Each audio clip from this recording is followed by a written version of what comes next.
Good day everyone, this is your Millionario channel para magbigay ng latest chika sa Pinoy showbiz.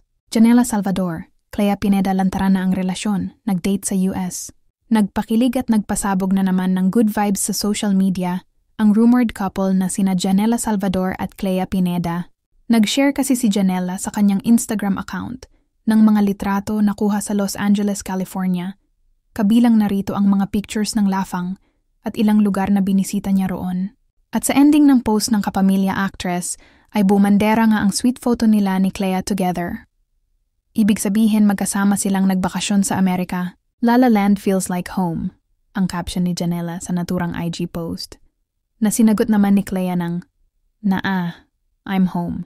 Feeling ng netizens, talagang very open na ang dalawang aktres sa tunay na estado ng kanilang relasyon kahit na wala silang direktang pag-amin. Samantala, Vice Ganda umamin, I'm not always nice. Nagpakatotoo ang unkabogable star na si Vice Ganda patungkol sa tunay niyang ugali na madalas ay ginajudge agad ng mga tao. Inamin ng TV host comedian na meron talaga siyang intimidating na aura pero feeling niya hindi na niya kasalanan kung may mga taong natatakot sa kanya dahil dito. I'm scary, not because I'm scary. I'm scary because they find me scary. Kung natatakot ka sa akin, hindi ko kasalanan yun ha. Ikaw ang nakaramdam noon, di ba? Ang pahayag ni Vice sa latest vlog ni Karen Davila. Pagpapatuloy pa niya, may mga tao talagang yung aura ay intimidating even without doing anything. Yung hindi ka pa gumagalaw, intimidating ka na. Mayroon akong ganoong aura kasi may ini-exude daw akong yung ganoon, hindi ko nakasalanan yun, di ba? Dugtong ng komedyante. Paglilinaw pa niya, I can be intimidating but I'm never unfair. I am loving. I am caring. I may not always be nice.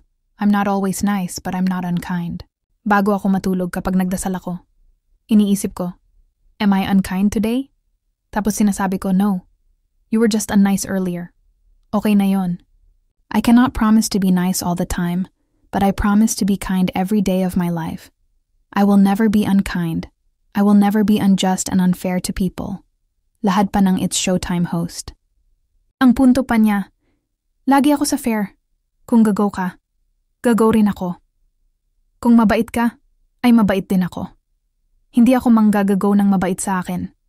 Mariin pang say pa ng lead star ng Call Me Mother na entry sa Metro Manila Film Festival 2025.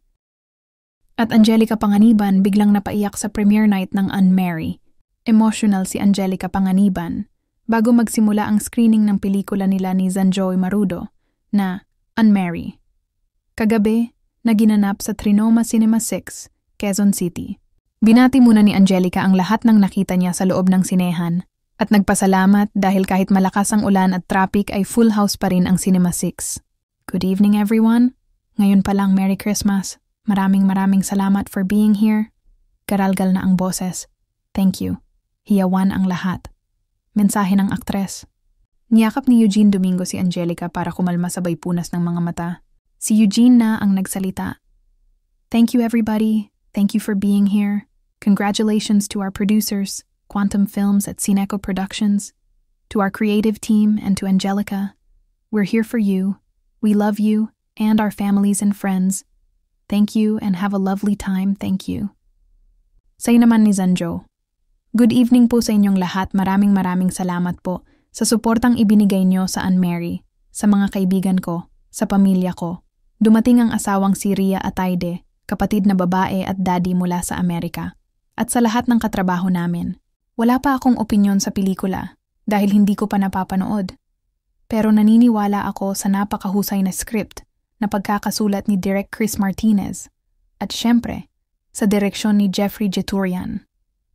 Kung hindi ako nagkakamali huling pelikula niya, Extra, ni Miss Vilma Santos, pa kaya malaking pressure ito para sa amin para matapatan sa ganda ng pelikula, so sana mag-enjoy tayo, sabay-sabay po nating panoorin ang Unmarry, saad ng aktor. Dumalo rin sa screening ang asawa ni Angelica, na si Greg Homan, at sobra itong proud sa pagbabalik pelikula ng aktres.